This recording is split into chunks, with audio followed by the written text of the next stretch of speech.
the heart of Southeast Asia, the integration of new public management principles has reshaped the very fabric of strategic management in Malaysia. This paradigm shift, characterized by an emphasis on efficiency, accountability, and market-driven approaches, has left an indelible mark on the nation's governance framework. This comprehensive exploration aims to assess the transformative strengths and challenges posed by NPM in navigating the intricacies of public administration.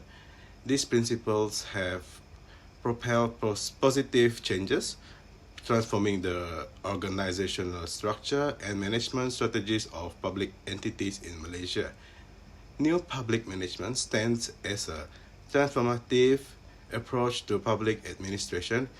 As examining its strength, it becomes evident that its emphasis on efficiency, accountability, market-oriented practices has sparked both positive changes and challenges within the realm of public management. Efficiency in strategic management involves optimizing process to achieve organizational goals with minimal resources. It requires clear goal setting, effective resource allocation, regular performance evaluation, and adapting strategies to changing circumstances. For accountability, it refers to the responsibility of individuals or teams for the execution and outcomes of strategic initiatives. It involves transparent communication. And market-driven approaches in strategic management focus on aligning business strategies with market demands. This involves understanding customer needs, competitor dynamic, and industry trends to develop and adjust strategies accordingly. Leadership, implementing and driving organizational, which is where the leadership roles play a crucial roles in implementing and driving governance reform within a government body such as PDIM. And second one is leadership in NPM is focuses on transforming traditional bureaucratic and structure and practices into more flexible result-oriented entities. Number three is symptom or indication of leadership issue into the PDRM is lack of transparency, inadequate communication and coordination between a top level official and frontline personnel, resistant to change and reluctant to adopt a new practices and technology. Number four is a various technology or various factors contribute to the leadership challenges with the PDRM is the culture, limited resources, a lack of training, and the leadership problem. And the last one is the leadership challenges within PDIM can be improved by implementation of enhancing a leadership capability, promoting a culture of transparency, and fostering a supportive work environment. The leadership role within PDIM has several positive impacts, including improved public perception and trust due to enhanced services delivery. So, the new public management (MPM) framework in Malaysia faces several risks that need attention for successful implementation. These risks include political influence, resource allocation, leadership challenges, analysis overload, and alignment with the Blue Ocean Strategy (BOS). So to make NPM work well, it's crucial to deal with these risks. First one is resource allocation, which is political priorities may divert resources from NPM goals. To tackle these, establish clear processes for resource allocation that consider both politics and NPM. Also, maintain open communication between government and political leaders to align resources with NPM. Second one, leadership challenges. Inadequate leadership, resistant to change, and bureaucracy can slow NPM. So address this by developing leaders, promoting a transparent, accountable, and innovative public sector culture. Third, analysis overload. Too much focus on data and slow decision making can hinder NPM. So simplify decision making, reduce bureaucracy, and foster an agile culture. Also balance data analysis with action. Fourth, political influence. Political appointments and policies may not align with NPM, leading to favoritism or corruption. So manage this by advocating for merit-based appointments, transparency, and ethical process. Fifth, alignment with Blue Ocean Strategy (BOS). Misalignment with BOS principles can hinder strategic efforts. So we need to understand BOS principles and align strategies to create unique market spaces. Also regularly assess your strategy to stay on course. Six, fair process. Lack of engagement and transparency in decision can erode trust. So involve stakeholders, explain choices clearly, and set transparent expectations. So, in conclusion, balancing NPM with Malaysia political context is essential. Transparency, accountability, and adaptability are crucial. Proactively managing this risk will lead to more efficient public management in line with NPM principles in Malaysia. One of the key systems of paralysis by analysis within implementation of NPM is the existence of lengthy and cumbersome decision-making processes that impede timely action. This often occurs due to an overemphasis on data and excessive information gathering without clear guideline and decision-making. Second one significant factor is the overemphasis on data information, which can lead to decision-making paralysis. Bureaucratic structure and processes also play a role, as a complex bureaucratic procedure can slow down decision-making and hinder timely implementation. The third one is to overcome paralysis by analysis and ensure effective NPM is implementation. Several strategies can be employed. Streamlining decision-making process is essential, which can be achieved through simplifying bureaucratic procedure, delegating decision-making authority, and establishing clear guidelines for decision-making. In shall not, paralysis by analysis can hinder the successful implementation of NPM principle within government bodies such as BDRM. Recognizing the symptom, understanding the underlying causes, and implementing strategy to streamline decision-making process and promote a culture of agility are crucial step in addressing paralysis by analysis. Blue Ocean Strategy was introduced by Chan Kim and Rene Maubon in their 2005 book. It focuses on creating new market spaces where companies can operate without direct competition. I will focus on 5 key principles. Number 1, value innovation. It can be defined as simultaneously pursuing differentiation and low cost to create significant value for both buyers and the company.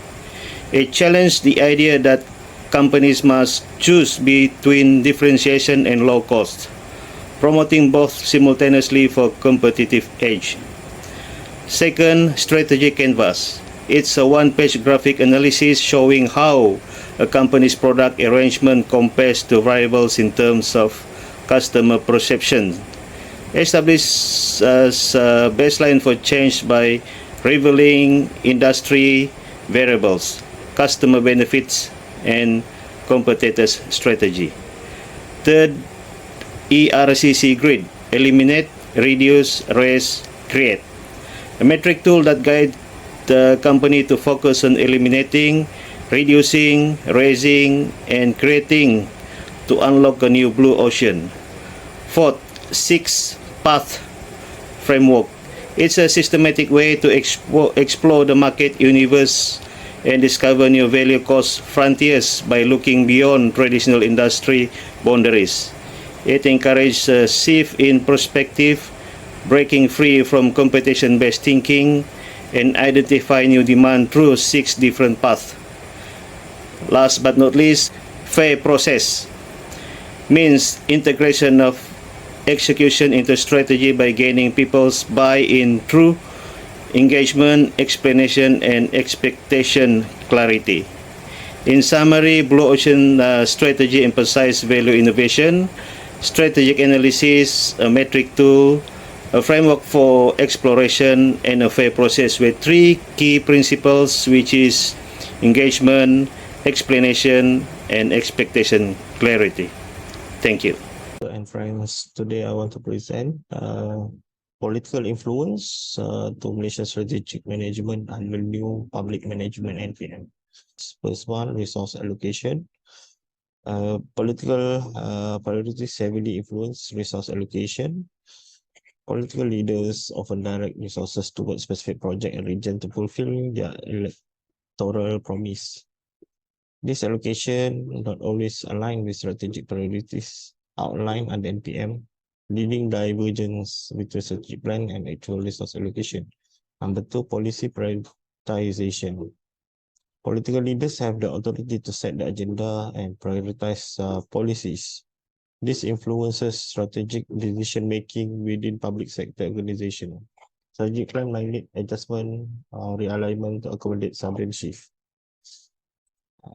Third point is appointment of leadership. Political appointments determine leadership of public sector organization. Appointed officials may be aligned with political ideologies, have close tie to political parties. Their strategic decision might influenced by political objective rather than purely based on managerial or organizational goal. And last is contractor and procurement. Political connection can influence the awarding of contracts and procurement processes.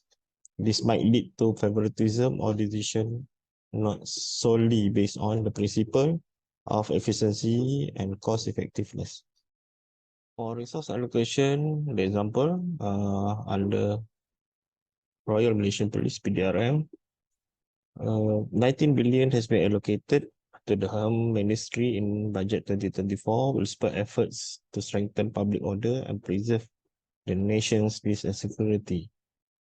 And 2.4 billion also allocated for building, maintaining, and repairing quarters of civil servants, including police quarters. One of leadership, for example, for PDRM, in 2021, Bersih urged for the government to review and improve the process of appointing IGP appointment to increase the integrity and maintain police confidence, public confidence.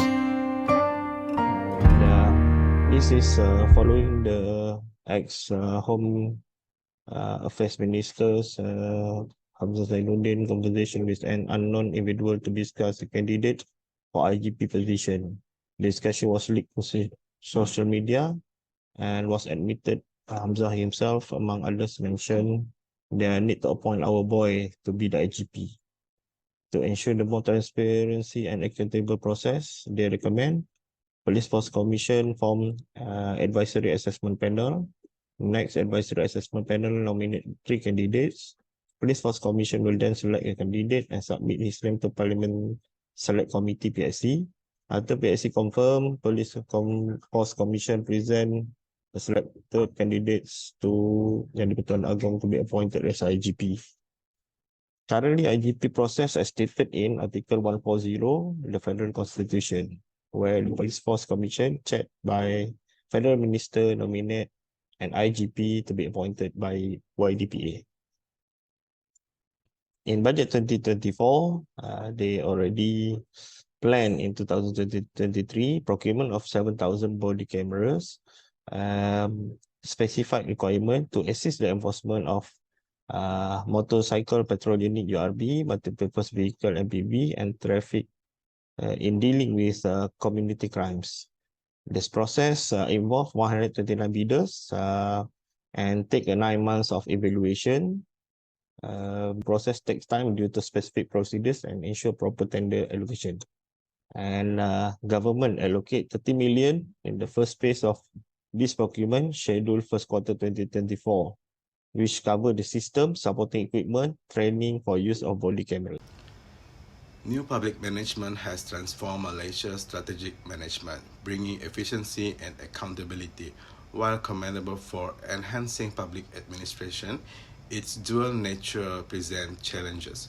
Adapting NPM principle judiciously is crucial considering the unique dynamic of Malaysia public management, specifically in the Royal Malaysian Police or Police Diraja Malaysia. NPM impact on leadership is substantial.